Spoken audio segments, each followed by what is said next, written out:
네, 여러분 반갑습니다. 오늘 수요 저녁 예배에 오신 여러분들 주님의 이름으로 환영하고 축복합니다. 오늘 함께 나눌 하나님의 말씀은 에베소서 3장 14절에서 21절까지 이르는 말씀입니다. 에베소서 3장 14절에서 21절까지 이르는 말씀입니다.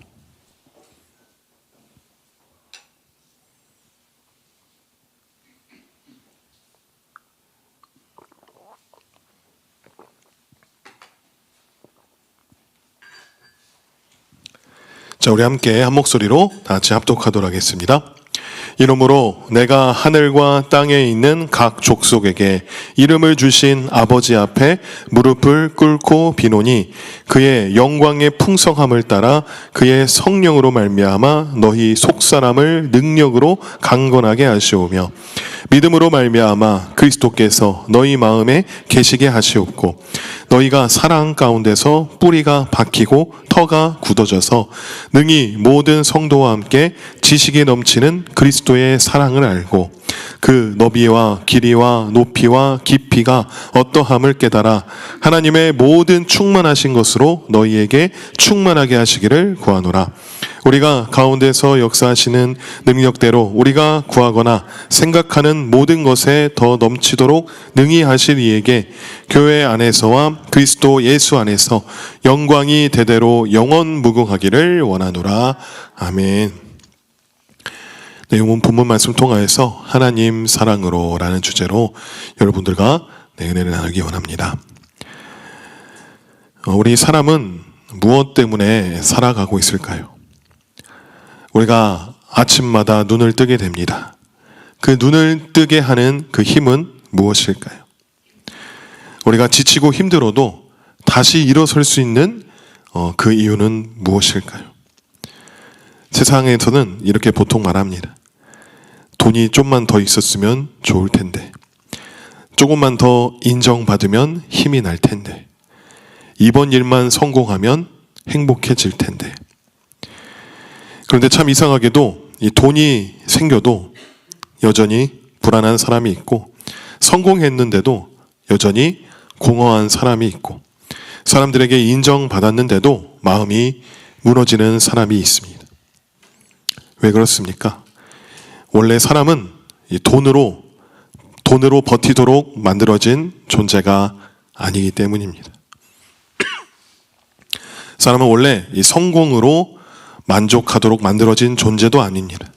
사람은 이 사랑을 받도록 만들어진 존재입니다. 그래서 누군가 괜찮아, 나는 네 편이야, 너는 정말 소중해 라고 말해줄 때 그때 사람은 다시 살아갈 힘을 얻습니다. 그래서 사람을 살게 하는 것은 돈도 아니고 명예도 아니고 성공도 아니라 바로 사랑입니다. 그래서 성경은 우리에게 더 놀라운 사실을 말해줍니다. 우리가 누군가의 사랑을 찾아서 헤매기 전에 이미 하나님께서 먼저 우리를 사랑하고 계셨다는 사실입니다. 그래서 오늘 바울은 성도들이 반드시 알아야 할 그 한 가지를 위해 기도하고 있습니다. 그 기도 제목은 바로 하나님의 사랑을 아는 것입니다. 오늘 본문 말씀은 이 바울의 기도입니다. 바울의 기도는 바로 사랑을 알게 해달라는 기도입니다. 본문 14절에서 15절에 이러므로 내가 하늘과 땅에 있는 각 족속에게 이름을 주신 아버지 앞에 무릎을 꿇고 비노니. 여기서 바울은 이 무릎을 꿇고 기도한다고 하였습니다. 유대인들에게 무릎을 꿇고 하는 기도는 가장 간절한 기도로 볼 수 있습니다. 즉 바울은 이 성도들이 반드시 알아야 할 가장 중요한 내용을 이와에서 기도하는 것입니다. 그것은 바로 18절에 그 사랑을 알아. 바울은 병이 낫게 해달라고 기도하지 않았습니다. 성공하게 해달라고 기도하지 않았습니다.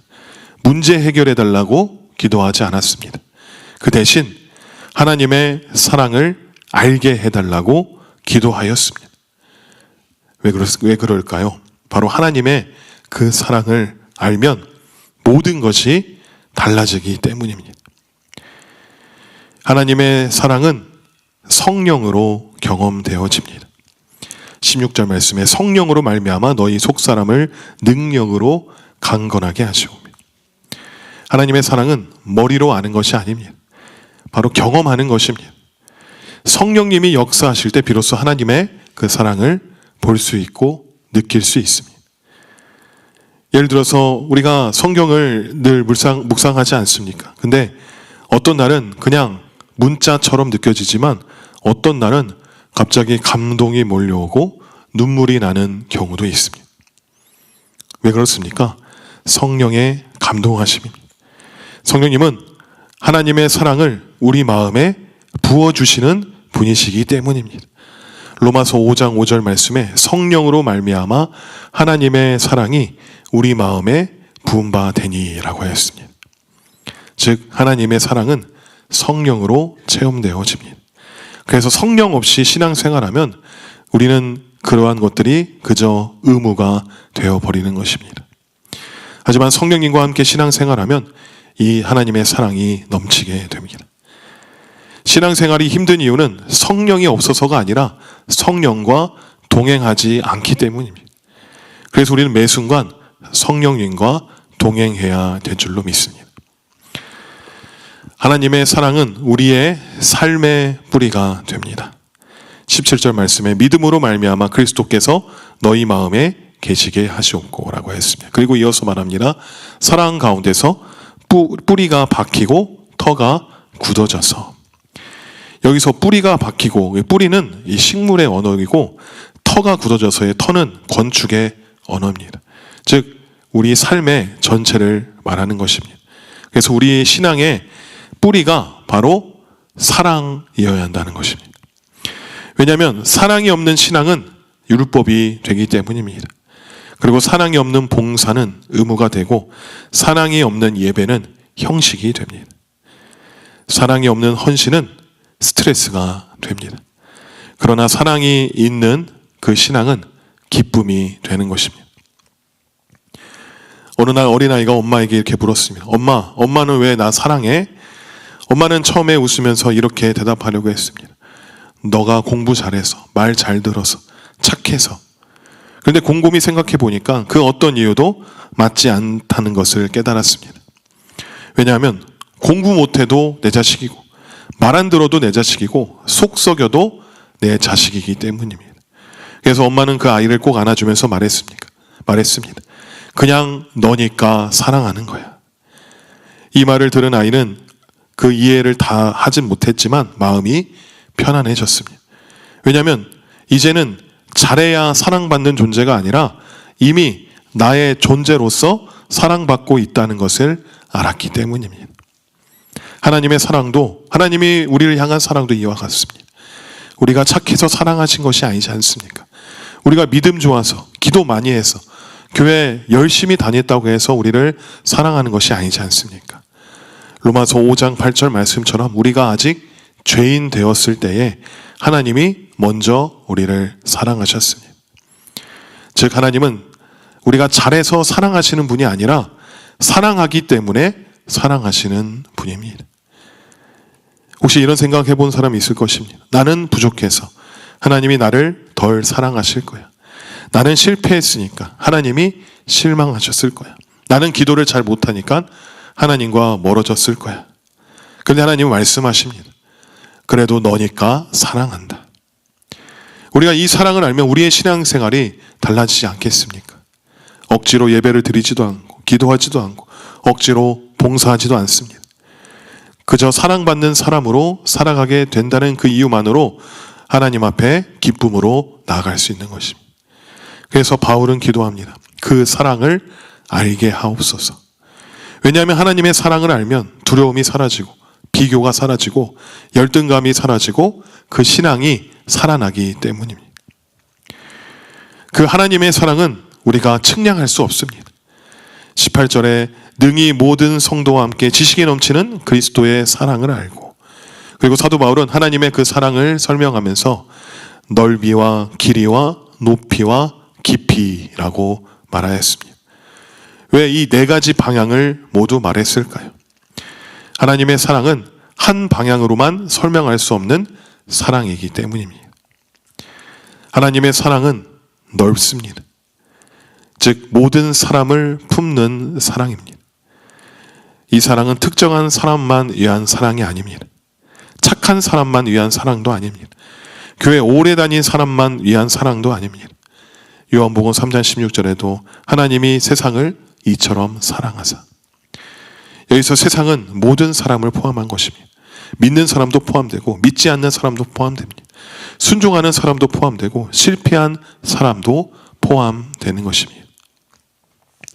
하지만 이 사람의 사랑은 좁습니다. 하나님과 반대죠. 내가 좋아하는 사람만 사랑하고 나에게 잘해주는 사람만 사랑합니다. 그러나 하나님의 사랑은 넓습니다. 그래서 우리들 역시도 그 사랑하는 범위에 포함되어 있는 것입니다. 그리고 하나님의 사랑은 깁니다. 영원히 변하지 않는 사랑이라는 것입니다. 사람의 사랑은 변합니다. 시간이 지나면 식습니다. 상황이 바뀌면 멀어집니다. 그러나 하나님의 사랑은 변하지 않습니다. 예레미야 31장 3절에 내가 영원한 사랑으로 너를 사랑하였다라고 했습니다. 우리가 넘어질 때도 하나님은 사랑하십니다. 실패했을 때도, 멀어졌을 때도 하나님은 우리를 사랑하십니다. 왜냐하면 하나님의 사랑은 감정으로 위한 것이 아니라 언약이기 때문입니다. 그래서 하나님의 사랑은 어제도 사랑하시고 오늘도 사랑하시고 내일도 사랑하십니다. 그리고 하나님의 사랑은 높습니다. 우리를 하늘까지 올려주는 사랑입니다. 하나님의 사랑은 우리를 있는 자리 그대로 두지 않고 우리를 끌어올리십니다. 죄인의 자리에서 하나님 자녀의 자리로 올려주십니다. 에베소서 2장 6절에 또 함께 일으키사 그리스도 예수 안에서 함께 하늘에 앉히시니. 우리는 원래 죄인이었습니다. 심판받을 존재였습니다. 그러나 하나님은 우리를 자녀로 부르셨습니다. 이것이 하나님의 사랑입니다. 사람은 과거를 기준으로 판단하지만 하나님은 미래를 기준으로 사랑하십니다. 그래서 하나님의 사랑은 우리를 높이시는 것입니다. 그리고 하나님의 사랑은 깊습니다. 죄보다 깊은 사랑입니다. 하나님의 사랑은 얼마나 깊은지 그것은 우리의 죄보다도 깊습니다. 시편 103편 11절에서 12절 말씀에 하늘이 땅에서 높음 같이 그의 인자하심이 크시며 동이 서에서 먼 것 같이 우리의 죄가를 옮기셨으며. 사람은 과거를 기억하고 실수를 기억하고 상처를 기억합니다. 하지만 하나님은 모든 걸 용서하십니다. 덮어주시고 깨끗이 씻어주십니다.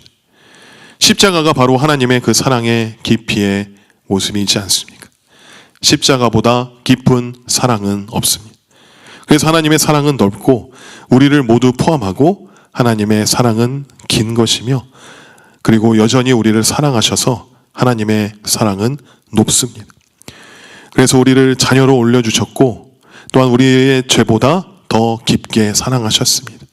그래서 우리는 확신할 수 있습니다. 우리의 죄보다 크시며 실패보다 크고 상처보다 크고 과거보다 크고 그리고 심지어 지금의 연약함보다도 우리를 크게 사랑하십니다. 그래서 우리가 하나님의 그 사랑을 알면 우리의 삶이 충만해집니다. 19절 말씀에 하나님의 모든 충만하신 것으로 너희에게 충만하게 하시기를 구하노라. 여기서 바울은 놀라운 기도를 하고 있습니다. 단순히 은혜를 조금 더 달라, 평안을 조금 더 달라, 문제를 해결해 달라 이렇게 기도하지 않고 하나님의 모든 충만으로 충만하게 해달라. 이 말은 무엇입니까? 하나님의 성품으로 충만해지는 삶을 말하는 것이며 하나님의 마음으로 충만해지는 삶, 하나님의 임재로 충만해지는 삶을 말하는 것입니다. 그래서 이것은 성령 충만, 은혜 충만, 기쁨 충만, 사랑 충만인 것입니다. 우리 사람은 무엇으로 채워지느냐에 따라 달라집니다. 돈으로 채워지면 돈 중심으로 살아갑니다. 성공으로 채워지면 성공 중심으로 살아갑니다. 사람의 인정으로 채워지면 그 인정 중심으로 살아가게 됩니다. 그러나 하나님의 사랑으로 채워지면 우리의 삶 자체가 달라집니다. 그래서 바울은 먼저 사랑을 알게 해달라고 기도한 후에 그 다음에 충만을 말하고 있습니다. 왜냐하면 사랑을 알 때 그때야 비로소 충만이 시작되기 때문입니다. 하나님의 사랑을 알면 우리의 두려움이 사라집니다. 왜냐하면 나는 혼자가 아니기 때문입니다. 비교가 사라지고 열등감이 사라지고 눈치 보는 신앙이 사라집니다. 그리고 억지로 하는 그 신앙이 사라지게 됩니다. 왜냐하면 나는 사랑받고 있기 때문입니다. 요한일서 4장 18절 말씀처럼 사랑 안에 두려움이 없고 온전한 사랑이 두려움을 내쫓느니라 라고 했습니다. 두려움이 많은 이유는 믿음이 약해서가 아니라 사랑을 확신하지 못해서입니다. 그래서 하나님의 사랑을 알면 우리의 삶이 충만해지는 것입니다. 그래서 사람은 사랑을 발견하고 하나님의 사랑을 보게 될 때 삶이 바뀌어지는 것입니다. 그리고 하나님의 사랑은 우리의 삶을 능력 있게 만듭니다. 20절 말씀입니다.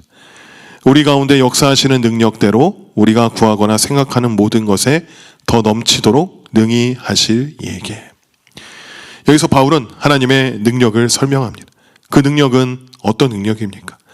우리가 구하는 것보다도 더 크고 생각하는 것보다 더 크고 기대하는 것보다 더 큰 것입니다.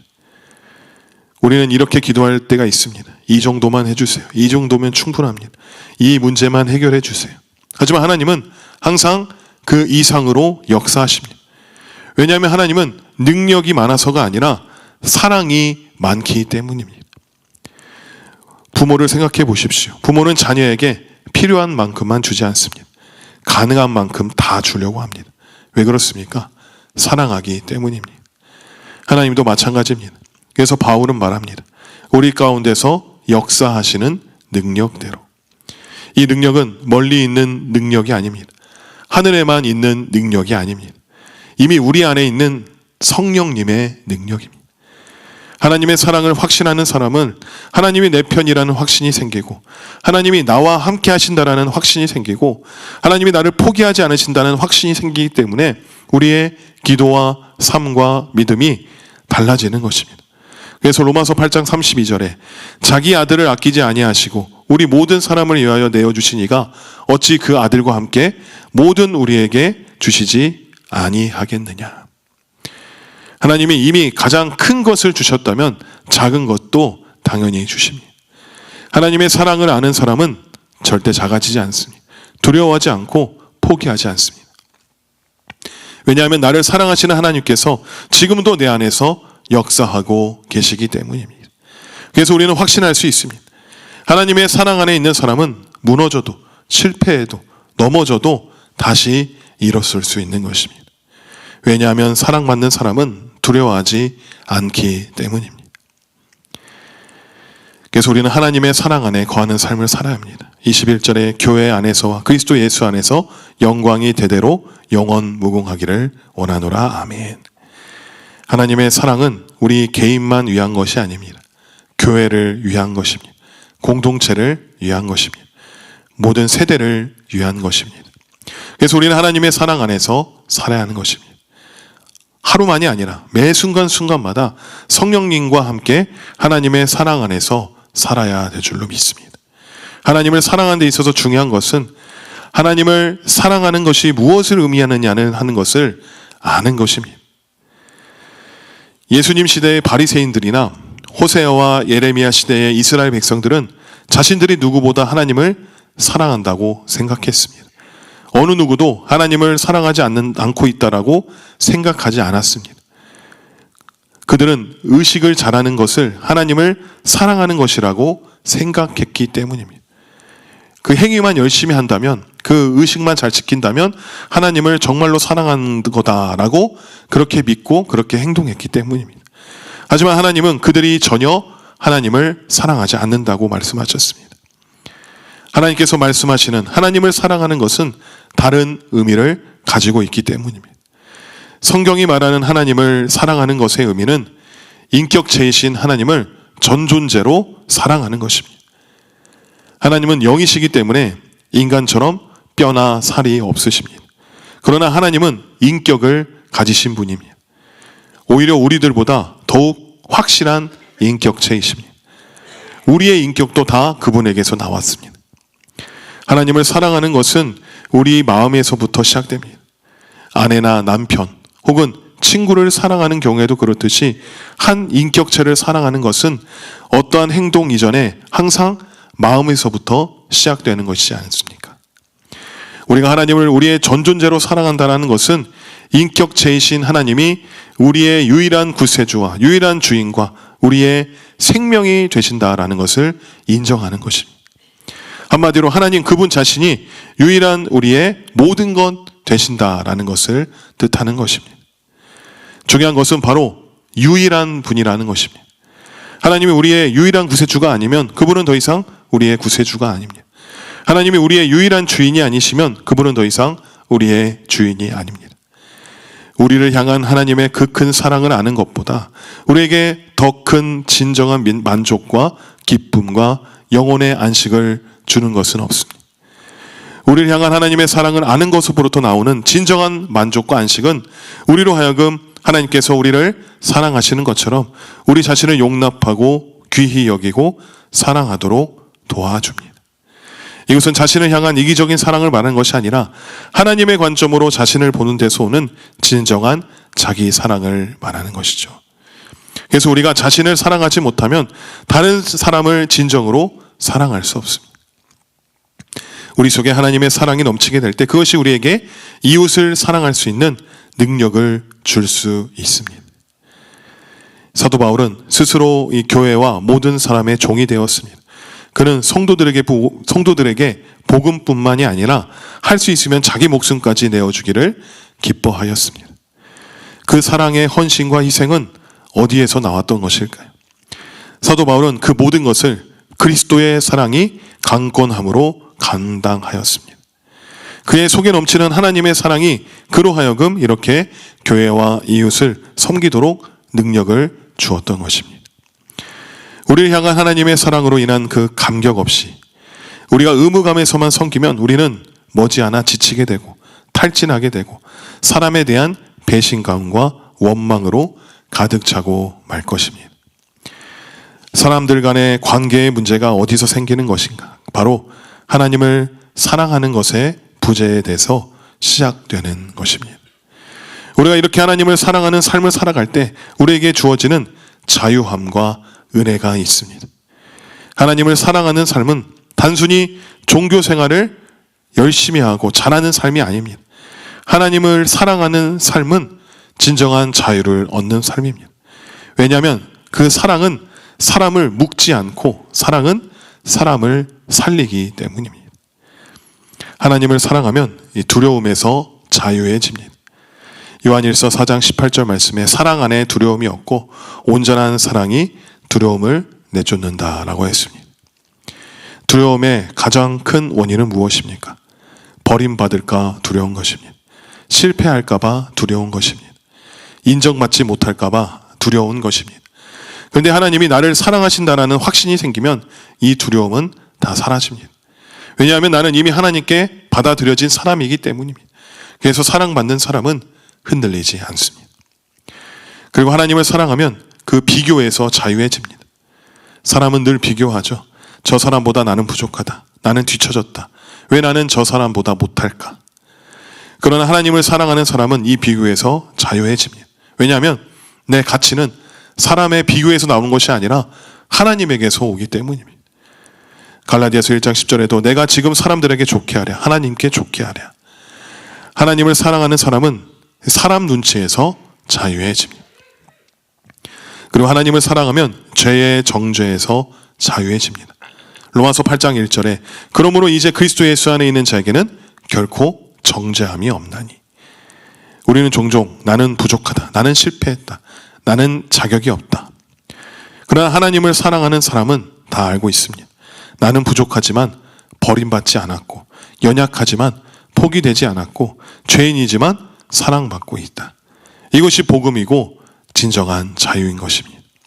그리고 하나님을 사랑하면 우리의 삶의 목적이 분명해집니다. 많은 사람들이 방황하는 이유는 바로 왜 살아야 하는지를 모르기 때문입니다. 무엇을 위해 사는지 모르기 때문입니다. 그러나 하나님을 사랑하는 사람은 삶의 목적이 분명합니다. 예수님께서 말씀하셨습니다. 고린도전서 10장 31절에 먹든지 마시든지 무엇을 하든지 하나님의 영광을 위하여 하라. 하나님을 사랑하면 삶 전체가 의미가 되고 직장도, 가정도, 섬김도, 고난도 우리에게 의미가 됩니다.